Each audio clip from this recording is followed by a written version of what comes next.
أعوذ بالله من الشيطان الرجيم بسم الله الرحمن الرحيم والشمس وضحاها والقمر إذا تلاها والنهار إذا جلاها والليل إذا يغشاها والسماء وما بناها والأرض وما طحاها ونفس وما سواها فألهمها فجورها وتقواها قد أفلح من زكاها وقد خاب من دساها كذبت ثمود بطغواها إذ انبعث أشقاها فقال لهم رسول الله ناقة الله وسقياها فكذبوه فعقروها فدمدم عليهم ربهم بذنبهم فسواها ولا يخاف عقباها.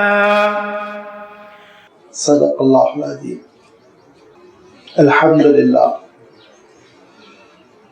لله رب العالمين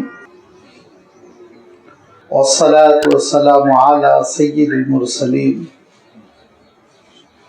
وعلى آله وأصحابه أجمعين أما بعد.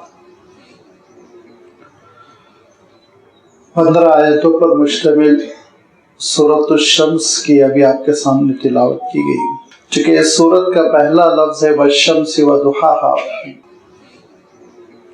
اسی لیے یہ سورۃ الشمس کے نام سے موسوم کی گئی. ہم میں سے اکثر و بیشتر لوگ اس سے واقف ہیں کہ الشمس کے معنی سورج کے ہوتے ہیں. اللہ تعالیٰ نے سورج کا تذکرہ قسم کے بیان میں فرمایا ہے. اس کی کیا اہمیت ہے، اس کی کیا ضرورت تھی، انشاءاللہ اس کی تشریح کچھ ہی دیر میں آپ کی خدمت میں آئے گی. سورۃ الشمس یہ مکی سورت ہے. آپ حضرات جانتے ہیں کہ جب ہم مکی سورت کہتے ہیں تو اس کا مفہوم یہ ہوتا ہے کہ اللہ کے رسول صلی اللہ علیہ وسلم پر یہ سورت ہجرت سے پہلے نازل ہوئی. ہجرت سے کتنا پہلے یہ سورت نازل ہوئی، اس کی وضاحت کرتے ہوئے حضرات مفسرین نے اس بات پر روشنی ڈالی کہ اس سورت کا اندرون خود گواہی دے رہا ہے کہ یہ وہ زمانے کی صورت ہے جبکہ اللہ کے رسول صلی اللہ علیہ وسلم نے اسلام کی دعوت دینی شروع کر دی تھی اور لوگ تردد میں تھے، کنفیوز تھے، سمجھ میں نہیں آ رہا تھا قبول کرے نہ کرے، انشرح نہیں ہو پا رہا تھا. اس وقت اللہ تعالیٰ نے رسول کی اہمیت، رسالت کی اہمیت، اتباع رسول کی اہمیت، نفس کی تربیت کیسے ہو سکتی ہے، اس پر توجہ ڈالتے ہوئے، اس کی وضاحت کرتے ہوئے سورت نازل فرمائی. اور انداز اللہ تعالیٰ نے یہ اختیار فرمایا کہ آغاز سورت میں چند چیزوں کی قسمیں کھائی گئی. 7 اشیاء ہیں جن کی یہاں قسم اٹھائی گئی ہے. 7 چیزیں ہیں جن کو قسم کے انداز میں اللہ تعالیٰ نے بیان فرمایا. یہ بار بار وضاحت آ چکی ہے اور ابھی آتی رہے گی، کیونکہ چاہے آگے کی سورۃ اللیل ہو، سورۃ الضحیٰ ہو، سورۃ التین ہو، سورۃ العصر ہو، یہ ساری صورتوں میں قسم آ رہی ہے. تو یہ قسم جو کھائی جاتی ہے دراصل اس چیز کی قسم کھائی جاتی ہے جس کو انسان بطور گواہی پیش کرنا چاہتا ہے کہ میں جو کچھ کہہ رہا ہوں اس میں میں سچا ہوں اور یہ چیز گواہی دے رہی ہے. اس کے لیے زیادہ تر جو قسم انسان کھاتا ہے وہ اللہ تعالیٰ کی، بعض انسان غیر اللہ کی قسم کھاتے ہیں جو ممنوع ہے، نہیں کھانا چاہیے، کیونکہ ہماری سچائی کی گواہی وہی ذات حاضر و ناظر دے سکتی ہے، اس کے سوا کوئی اور گواہی نہیں دے سکتا۔ یہ تو انسانوں کی قسم کا ہو گیا معاملہ۔ اللہ تعالیٰ جب کسی چیز کی قسم کھاتا ہے تو اللہ تعالیٰ اس چیز کو بطور پروف پیش کرتا ہے، گواہی کے طور پر پیش کرتا ہے۔ اللہ تعالیٰ اس چیز کو بات کی صداقت پر ایک دلیل کے طور پر پیش کرتا ہے، جیسے کہ ایک ایویڈنس ہوتا ہے، ایک شاہد کے طور پر پیش کرتا ہے جو شہادت دے رہی ہو کہ ہاں یہ بات واقعی ایسے ہی ہے۔ یہی انشاءاللہ والتین والزیتون میں دیکھیں گے، یہی والعصر میں دیکھیں گے، یہی والضحیٰ میں دیکھیں گے، یہی واللیل میں دیکھیں گے۔ یہی حقیقت آج آپ مشاہدہ فرمائیں گے جبکہ اللہ تعالیٰ 7 چیزوں کی قسم کھا رہا ہے، تو اب ہم دوسرے الفاظ میں یہ کہہ سکتے ہیں کہ 7 وہ اشیاء ہیں جن کو اللہ تعالیٰ بطور ثبوت پیش کر رہا ہے۔ دیکھو جو ہم بات کر رہے ہیں وہ صداقت پر مبنی ہے، یہ چیزیں شاہد ہے، یہ چیزیں گواہ ہے۔ اس میں سب سے پہلی چیز ہے والشمسی، قسم ہے سورج کی، اور خاص طور پر وضحاہا، اس کے چاشت کے وقت کی۔ ضحا سورۃ الضحیٰ میں بھی وضاحت آئے گی۔ عربی کے اعتبار سے وقت فجر ختم ہونے کے ساتھ ہی اشراق کا وقت شروع ہوتا ہے، کیونکہ شروق عربی میں کہتے ہیں سورج کے نکلنے کو۔ لیکن جب سورج کی شعاعیں پھیل چکی ہوتی ہیں اور دھوپ میں تبدیل ہو جاتی ہیں، جب ہم اردو کے اعتبار سے یہ کہہ سکے دھوپ نکل چکی ہے، یہ وقت ہے، دیکھیے آپ دھوپ نکل چکی، یہاں سے چاشت کا وقت شروع ہو گیا۔ اب یہ چاشت کا وقت ہے، عربی کے اعتبار سے اس کو ضحیٰ کہا جائے گا، اور یہ دھوپ چڑھ کر جب گرم ہو جائے گی تو ظہر کا وقت شروع ہوتا ہے، تقریباً 11:30-12 بجے سے عرب اس کو پھر ظہر کا وقت کہنے لگتے ہیں۔ لہذا اللہ تعالیٰ ارشاد فرماتا ہے کہ سورج اور اس کی پوری پھیلی ہوئی روشنی، اس کی شعاعیں، اس کی دھوپ، اس کی حرارت و تمازت، جب مکمل طور پر سورج طلوع ہو چکا ہو تو یہ ان کی قسم کھائی گئی قسم ہے سورج کی اور وقت چاشت کی، یہ 2 چیزیں بھی گواہ ہیں۔ دوسری قسم ہے والقمر اذا تلاہا، سورج چڑھتا ہے نصف النہار، پھر اس کے بعد زوال شروع ہوتا ہے، دھیرے دھیرے ڈھلنے لگتا ہے، شام ہوتی ہے، غروب ہو جاتا ہے، غائب ہو جاتا ہے، تو فرمایا پھر چاند نمودار ہوتا ہے۔ والقمر اذا تلاہا، اور قسم ہے چاند کی جو کہ سورج کے پیچھے پیچھے آتا ہے۔ والقمر اذا تلاہا، تلا کے معنی ہوتے پیچھے آنا، تلا یتلو، اور اسی سے لفظ تلاوت بھی بنا، پیغام پڑھتے چلے جانا، کنٹینیوسلی پڑھتے چلے جانا، یہاں سے تلاوت کا لفظ نکلا ہے۔ لہذا فرمایا والقمر اذا تلاہا، اور قسم ہے چاند کی جو سورج کے پیچھے پیچھے چلا آتا ہے، اس کے پیچھے پیچھے چلا آتا ہے، یہ دوسری قسم ہے۔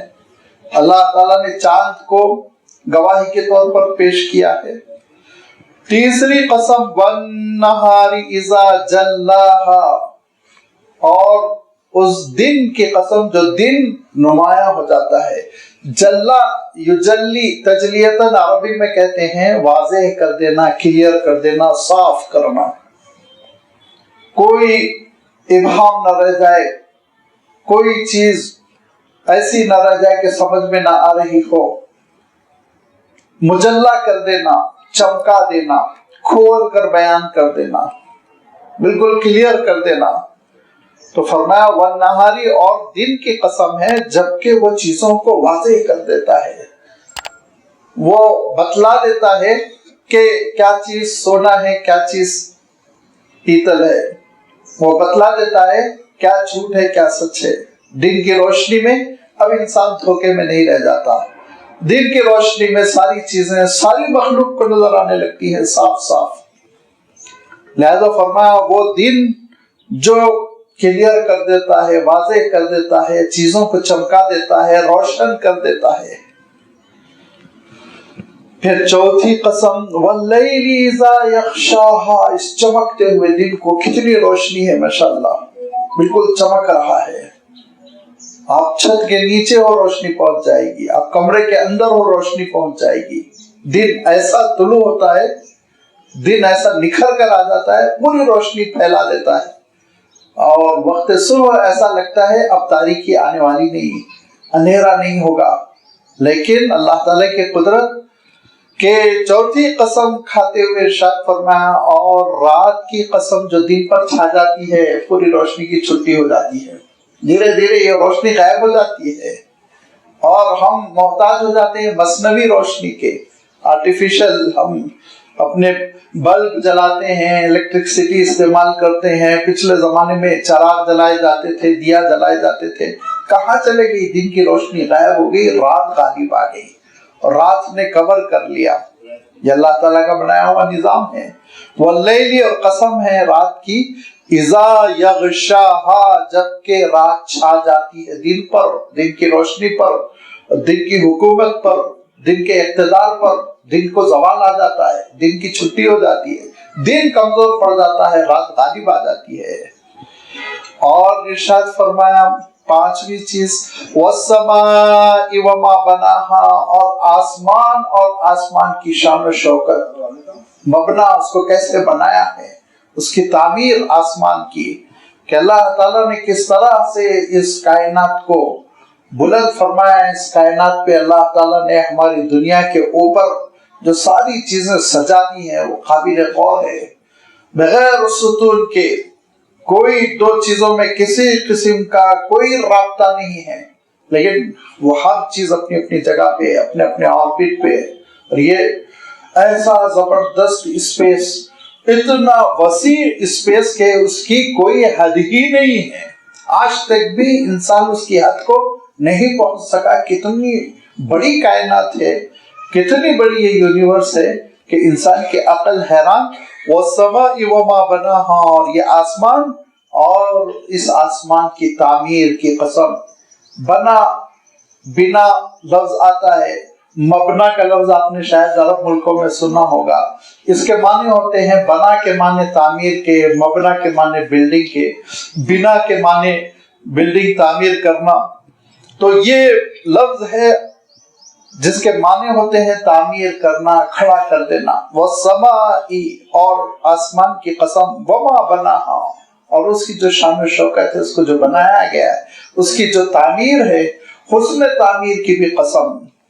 اور پھر چھٹی بات ارشاد فرمائی والارض وما طحاہا، اور زمین کی قسم، اور زمین کو جو اس نے پھیلا دیا، ہموار فرمایا، طحا، ہموار کر دیا، رہنے کے لیے سوٹیبل کر دیا، حالانکہ ہے گول بال کی شکل میں، لیکن اس کے باوجود اللہ تعالیٰ نے جینے کے لیے، اس کے باوجود اللہ تعالیٰ نے ہماری زندگی کے لیے اس کو ہموار کیا ہے۔ اس پہ ہم کھیتی کر سکتے ہیں، اس پہ ہم تعمیر کر سکتے ہیں، اس پر ہم چل سکتے ہیں، سواریوں کو چلا سکتے ہیں، اس پر ہم اپنی بلڈنگ بنا کر رہ سکتے ہیں۔ کیسے ہموار اللہ تعالیٰ نے کر دی ہمارے لیے۔ ارشاد فرمایا اور زمین کی قسم وما طحاہا، اور جو اس کو ہموار کیا، اس کو تمہارے لیے پھیلا دیا، بچھا دیا، بچھونا بنا دیا، جسے اللہ تعالیٰ نے دوسری جگہ ارشاد فرمایا۔ اور آخری قسم ہے ساتویں قسم ونفس وما سواہا، اور نفس کی قسم جس کو اللہ تعالیٰ نے ٹھیک ٹھاک کیا، وما سواہا، کیسے اس کو ٹھیک کیا گیا، ذرا غور کرو کہ ساری ضرورتوں کا اس کے اندر شعور رکھا گیا ہے۔ اب یہ 7 قسمیں ہیں، کس بات پر ہے؟ میں نے عرض کیا نا، یہ گواہی ہے۔ کس بات پر گواہی ہے؟ دیکھیے اللہ تعالیٰ نے جو مخلوق کو پیدا کیا، ساری مخلوقات پر آپ غور کیجئے کہ ایک عجیب و غریب اللہ تعالیٰ کی نرالی حکمت ہے، بہت ہی نرالی قسم کی ایک حکمت ہے کہ اس پوری تخلیق کے معاملے میں، اس پوری تخلیق میں جو چیز کار فرما ہے وہ ہے 2 چیزوں کا جسٹ اپوزٹ ہونا، مرد ہے تو عورت کا ہونا، دن ہے تو رات کا ہونا، چاند ہے تو سورج کا ہونا، پانی ہے تو آگ کا ہونا، آگ ہے تو پانی کا ہونا، روشنی ہے تو اندھیرے کا ہونا. جو چیز اپنا اپوزٹ نہیں رکھتی ہے، جو چیز اپنا مخالف اور ضد نہیں رکھتی، وہ چیز پہچانی نہیں جاتی. آپ کو کیا سمجھ میں آئے گا سردی جب تک کہ آپ گرمی نہ دیکھے ہو، اور گرمی کیسے سمجھ میں آئے گی جب تک کہ سردی نہ دیکھا ہو. انسان روئی کی نرمی کو کب محسوس کرے گا؟ جبکہ فولاد پر اس کا ہاتھ پڑے گا تو وہ یہ کہے گا کہ وہ یہ سختی ہے. سختی کو دیکھے گا، نرمی کو محسوس کرے گا. نرمی کو دیکھے گا، سختی کو محسوس کرے گا. روشنی کو دیکھے گا تو اندھیرے کی اہمیت ہوگی، اندھیرے کو دیکھے گا تو روشنی کو سمجھے گا. پوری کائنات میں آپ دیکھ لیجئے ازداد ہے. ازداد ضد یعنی ایک دوسرے کے مخالف ہونا، ایک دوسرے کے اپوزٹ ہونا. ایک عظیم الشان فلسفہ ہے، اور یہ کہا گیا الاشیاء تعرف بالازداد. کوئی بھی چیز اس وقت تک سمجھ میں نہیں آتی جب تک کہ آپ اس کا مخالف جو ہے مفہوم وہ نہ بتائیں. کوئی صاحب کوئی چیز نہ سمجھ رہے ہوں تو آپ جب اس کے بالکل خلاف جو چیز آتی ہے وہ بتائیں گے، تب وہ سمجھ جائیں گے اچھا ایسا ہے. اگر کوئی یہ نہیں سمجھ رہا ہے مٹھاس کس کو کہتے ہیں، مٹھاس کس کو کہتے ہیں، تو اس کو تلخی بتائی جائے گی، کڑوا پن. جب کڑوا پن دیکھے گا تو سمجھ میں آئے گا اچھا مٹھاس اس کو کہتے ہیں. کسی کو یہ بات نہیں سمجھ میں آ رہی اندھیرا کس کو کہتے ہیں، تو اس کو بتایا جائے گی یہ جو روشنی ہے یہ ختم ہو جاتی ہے تو اندھیرا ہوتا ہے. تو الاشیاء تعرف بالازداد یہ اللہ تعالیٰ کا عجیب نظام ہے کہ ساری مخلوق اپنے ایک ساتھی کی محتاج ہے، ساری مخلوق اپنے ایک مثل کی محتاج ہے، ساری مخلوق ایک اپنے ثانی کی محتاج ہے. یہ پورا عالم کائنات میں آپ دیکھ لیں گے یہ نظام چلا رہا ہے، اور بغیر اس کے کوئی چیز ایسی نہیں ہے جو یہ دعویٰ کرے کہ مجھے میرے مخالف کی ضرورت نہیں ہے. کوئی نہیں، سب کے لیے یہی مسئلہ ہے.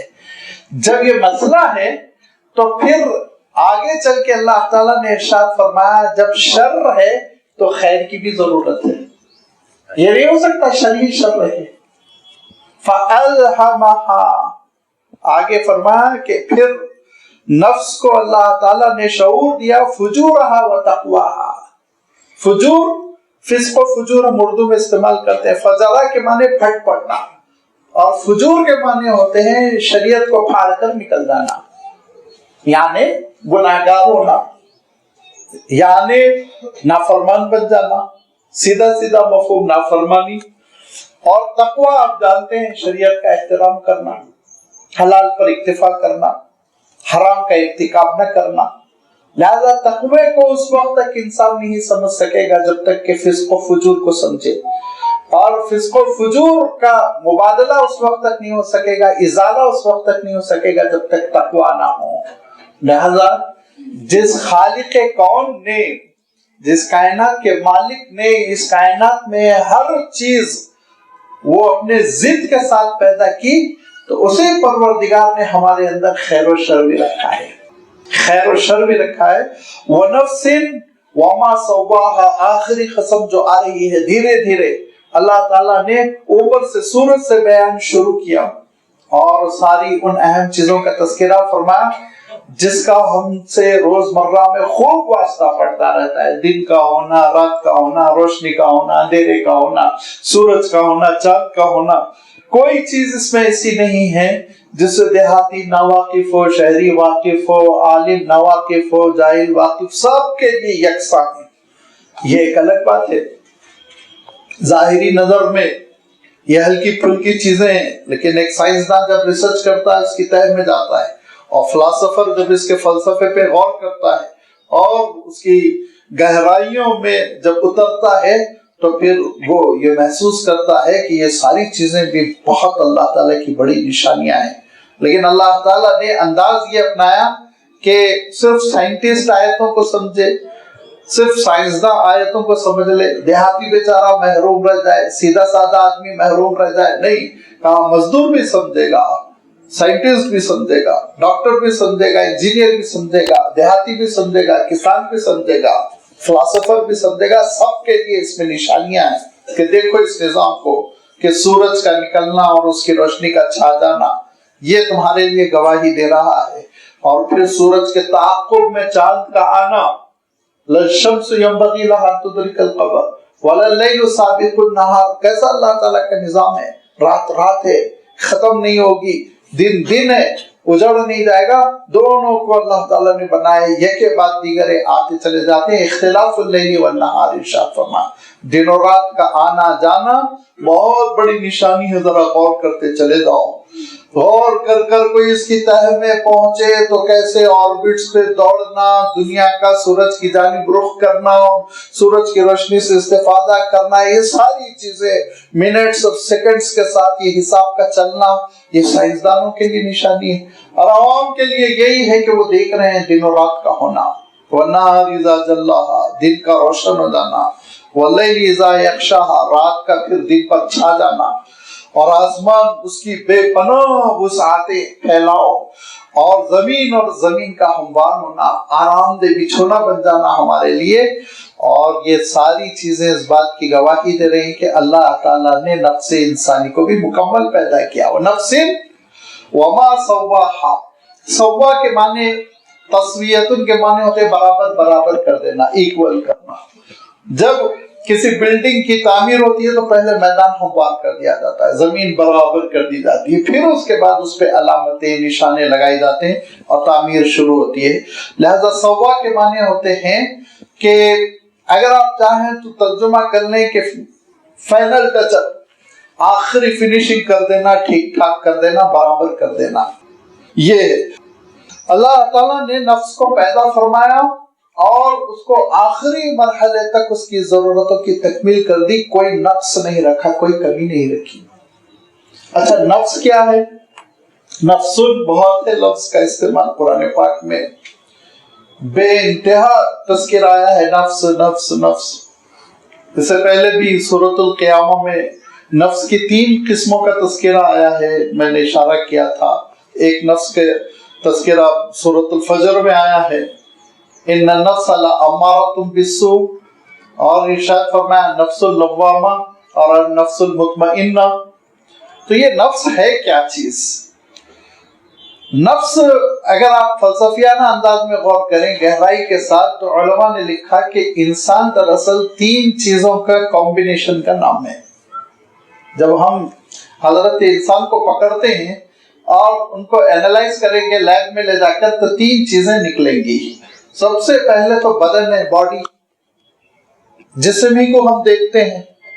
جسم، جسد عربی میں اس کو کہا گیا، جسد لا یاکلون الطعام، ہر ایک کو ایسا جسم دیا گیا ہے، اس کو کھانے پینے کی ضرورت ہے، آرام کرنے کی ضرورت ہے، چوٹ لگتی ہے، خوشی ہوتی ہے. ایک جسم ہے، ایک پیکر ہے، ایگزسٹ باڈی ہے. پہلی چیز. آگے بڑھنے کے بعد سے ایک دوسری چیز آتی ہے جس میں انسان بہت ممتاز ہو جاتا ہے، اور حیوانات بھی کسی حد تک شریک ہوتے ہیں، جمادات شریک نہیں ہوتے.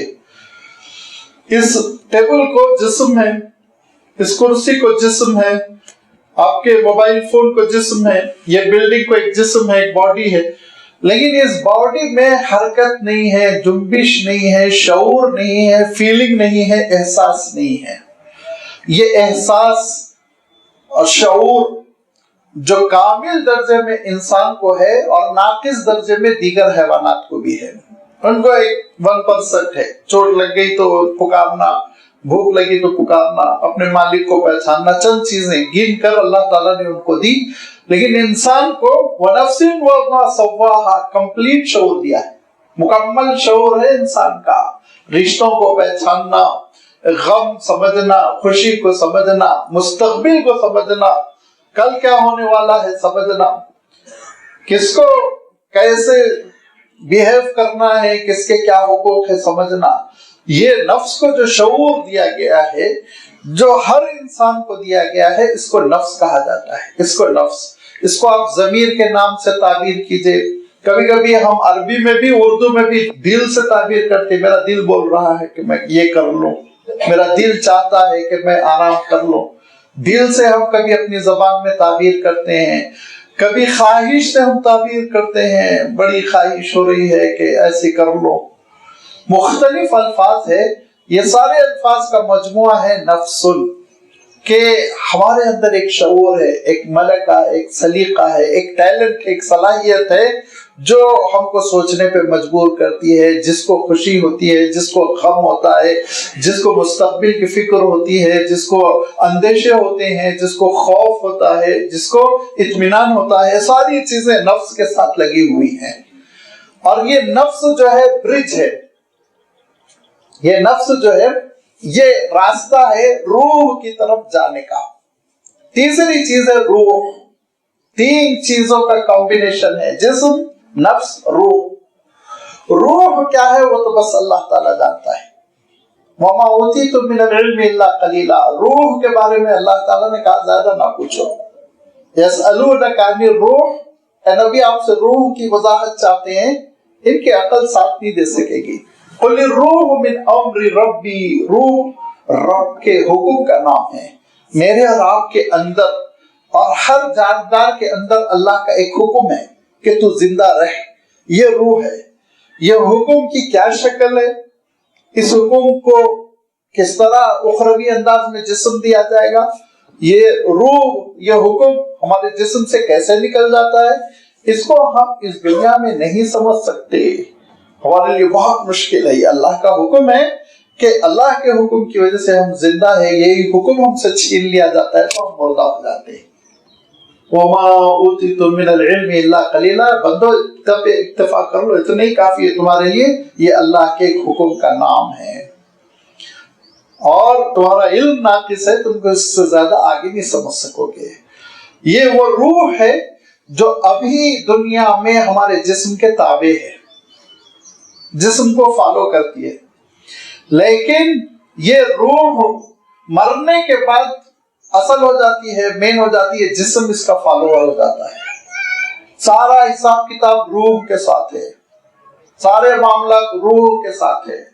روح سفر کرے گی، روح کو محفوظ رکھا جائے گا، روح کو ڈالا جائے گا، روح کو بند کیا جائے گا روح سے، اور باڈی جو ہے وہ اس کی غلام بن جائے گی، اس کے پیچھے پیچھے چلے گی۔ جو جیسے روح کے ساتھ معاملہ ہوگا وہ جسم کے ساتھ۔ ابھی کیا ہے، آپ نماز پڑھیں گے تو آپ کی روح کو طاقت ہوگی، جسم کے پیچھے روح آ رہی ہے، دیکھیے۔ ابھی کیا ہے، اگر انسان صدقہ دے گا اس کی روح کو خوشی ہوگی۔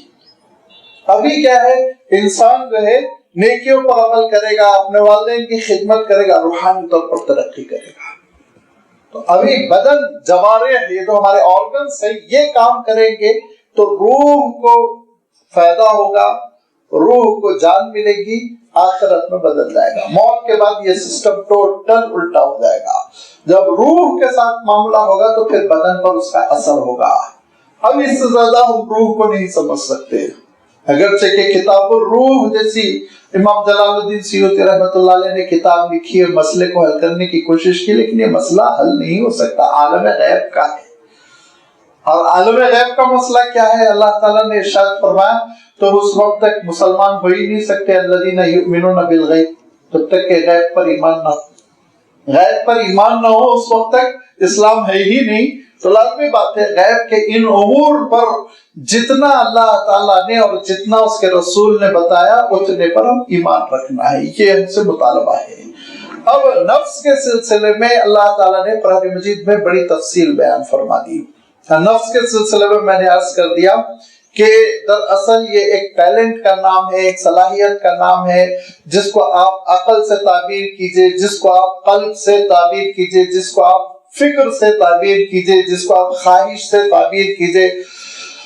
چونکہ ہے نفس بہت اہم، اسی لیے الفاظ بھی بہت ہیں، نفس بہت پریشان کرتا ہے، الفاظ بھی اس کے لیے بہت سے انسان نے بنا دیے، لیکن قرآن پاک کی اصطلاح میں نفس یہ ہے اصطلاح۔ اور ارشاد فرمایا کہ دیکھو یہ نفس جو ہے نا، اس کو اللہ تعالیٰ نے فائنل ٹچ اپ کے ساتھ پیدا کیا ہے، مکمل ہے، ناقص نہیں ہے، یہ انکمپلیٹ نہیں ہے، نفس مکمل ہے۔ مکمل نفس کیا ہے کہ تمہارے اندر جینے کا شعور ہے، عقل ہے، سوچنے کی صلاحیت ہے، اور یہی شعور تم کو مجبور کرتا ہے کہ تم شر اور خیر کو سمجھو، کیونکہ فَأَلْهَمَهَا، اللہ نے نفس میں ودیت فرما دیا، رکھ دیا ہے، اللہ تعالیٰ نے الہام کیا، اللہ تعالیٰ نے ڈال دیا فجورہا،